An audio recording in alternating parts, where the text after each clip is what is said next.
Iginiit ng Malacanang na hindi dapat ikumpara si dating Pangulong Rodrigo Duterte sa pumanaw na si dating Senador Benigno Aquino. Si Clazel Padilla sa sentro ng balita.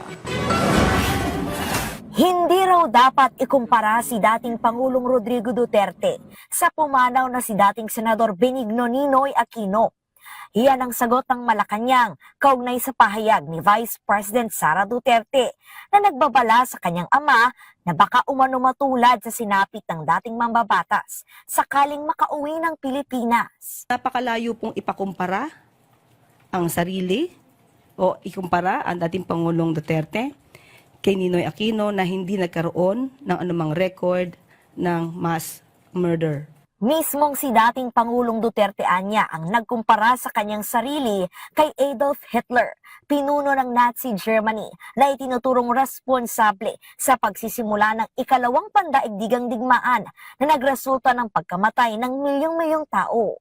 Meron po siyang sinabi mismo, sinabi pa niya dito, and I quote, Hitler massacred 3 million, actually it's supposed to be 6 million Jews. Now there is 3 million, what is it?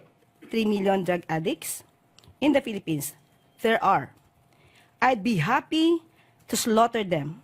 At least if Germany had Hitler, the Philippines would have me. Pinalagan din ng pamilya Aquino ang pagkukumpara kay dating Pangulong Duterte kay dating Senador Ninoy Aquino.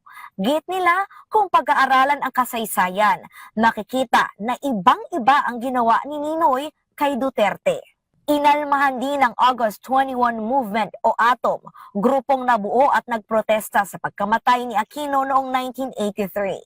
Umuwi raw noon ang pumanaw na mambabatas para makipag-usap kay dating Pangulong Ferdinand Marcos Sr. habang si Duterte umaasang makauuwi ng Pilipinas para takasan ang kanyang pananagutan sa krimen laban sa sangkatauhan.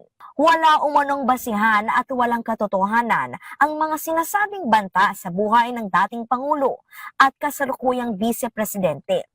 Nakapagtatakaan niya kung saan nakukuha ni VP Duterte ang mga ganitong kwento. Sabi ng palasyo, dapat may konkretong ebidensya bago maglabas ng mga ganitong pahayag. So saan lamang po ito nakukuha? Kailangan po natin kasi ng mga materyales, ng mga ebidensya bago po magsagawa ng ganitong mga klaseng statements.